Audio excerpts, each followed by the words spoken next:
You ask Tiger to solve. This deals with linear equations with one unknown. The final result is x equals 1. Let's solve it step by step. Group all x terms on the left side of the equation. Subtract 3x from both sides. Group like terms. Simplify the arithmetic.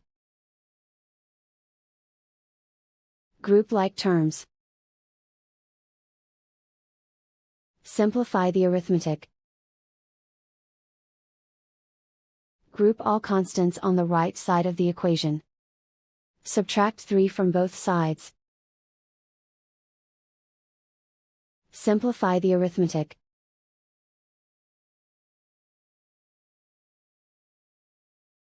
Isolate the x.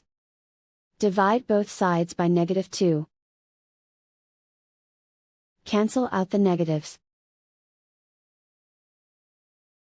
Simplify the fraction. Cancel out the negatives. Simplify the fraction. And so the final result is x equals 1.